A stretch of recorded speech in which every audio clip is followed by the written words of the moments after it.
All right, Module 12, Part 2. We're talking about electrical generation, and now we're talking about the actual plant models and the three different manufacturing model types that exist.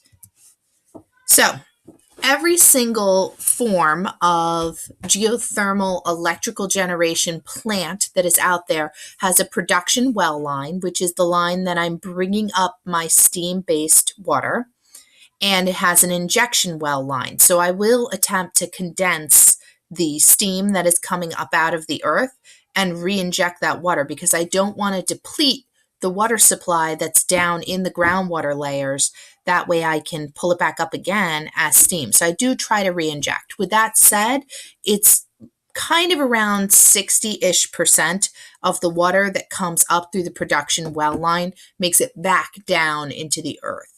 And that the other 40% does go straight up into the atmosphere, which brings me to one of the environmental factors that we are just starting to learn about is that in many of these older models of electrical power plants, we are seeing that we've changed the climate around them just slightly because we've changed the amount of humidity in the atmosphere around them. And this is mostly true in desert-like locations that we have been practicing geothermal electrical power generation.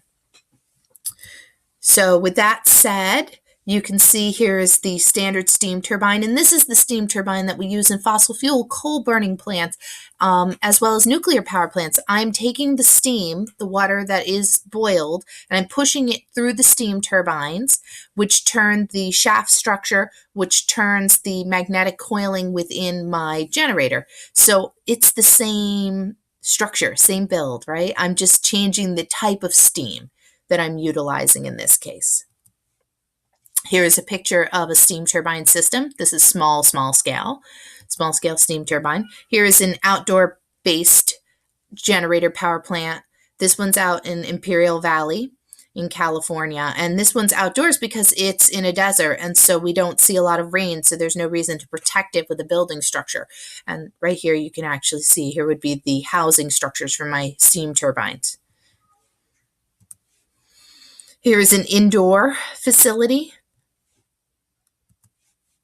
And here is a picture of a power plant while it's going, but the stuff coming out of the smokestack is the water vapor. It's not carbon dioxide, methane, or nitrous oxide, it's H2O. Keep in mind that water is also greenhouse gas. It's just not a highly detrimental one because oftentimes it gets caught in the atmosphere and falls down as rain clouds and never makes it up to the stratosphere layer and becomes a greenhouse gas issue. Here are some pictures of various geothermal power plants around the world in different locations. One of the really nice advantages of a geothermal power plant is that if I have geothermal potential in a place, I could tap in and build a power plant where there is no current grid structure. So I can take a remote area and provide power in that area on a very large scale so that you can live comfortably, like American standards of electrical consumption living in that location without needing any type of grid to hook up into. So talking about the types of power plants, there are three types. There is dry steam, flash steam, and binary cycle.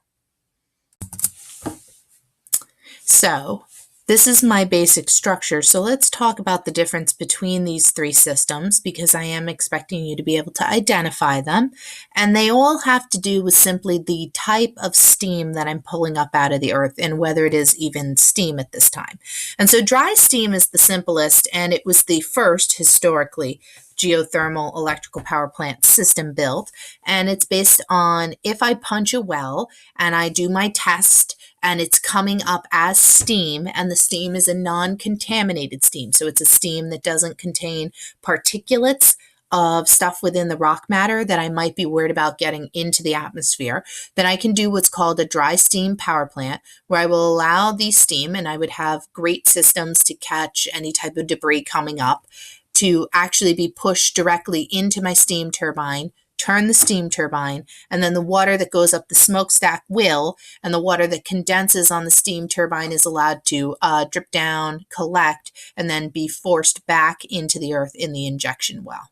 And so dry steam is a production well into my turbine system and back down into the earth through the injection well.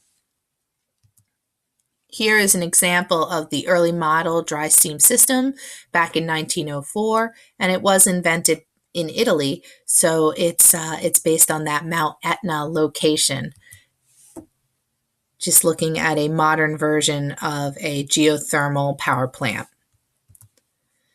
Flash steam power plants. Flash steam are based on hot water reservoirs. Now, these are reservoirs or well systems that when I pull the water up out of the earth, they've been kept under such pressure between the rock layers that even though they're above 212 degrees Fahrenheit, they do not act like a gas because they haven't been given enough space. So I'm pulling them up and they're acting like a liquid.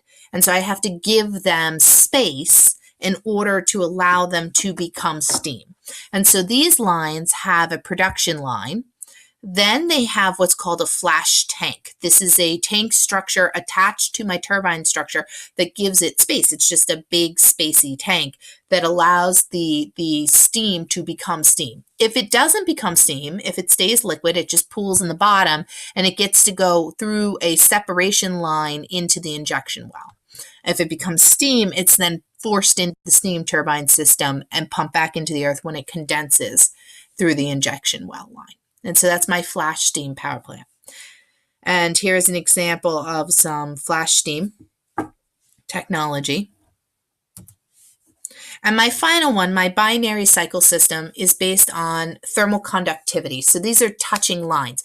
This is when I punch into my well steam system and I do my well test and I find that the water that's coming up is just too contaminated, something that I don't want to see put out into the atmosphere. And so what I'm tapping into in this case is just the natural earth heat. And so I'm pulling up the water or steam and I am allowing it to touch. So the pipes are actually touching in thermal contact with a second cycle of piping, and it's allowed to touch and allow conduction of heat between the two pipe structures. So this means that in a binary cycle system, I need a secondary source of water. I need a secondary source of water to feed into my secondary open loop system.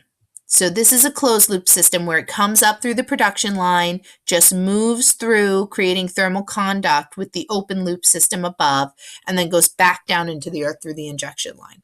And then my secondary, my open loop system, is water from some outside source. It could be a river, a lake, I don't care, pick something. And I'm pumping that water into my open loop, which is then touching through thermal contact and moving through the steam turbine system. Picture of thermal conductivity. These arrows, don't be deceived, these aren't open holes. This water is not mingling. These are just pipes that are touching. And here is the picture from the book, but here is an example of a binary system, and you can see that it's actually raised up. We've talked about through this chapter some of the pros of the geothermal power plant system, but one of the nice ones is that it's fairly safe, it's fairly renewable. Like I said, the water does get used up because I am only injecting about 60% of what I'm pulling up out of the earth. It's a good way to conserve on fossil fuels, so I'm not using the fossil fuel system. And it creates a diversity of energy sources. So I said that we really need a diverse energy portfolio in the United States so that we're not dependent on one form of fuel. And this allows one other form. And it's a nice, important local economic factor because it is a job that cannot be outsourced. You got to be in the place where the geothermal is to do the work at the geothermal power plant. So it's a non-outsourceable job. And it's an incremental development system. So as I need more power, I can drill more wells and set up more steam turbine generator systems. So I can start with the power needs of a small community. And then if that community grows in population, I need more electricity, I can build on that. So on that note, I will pick up again, and the next section will be home source energy heating. So we'll be talking about small scale energy needs within your home, doing on an HVAC system.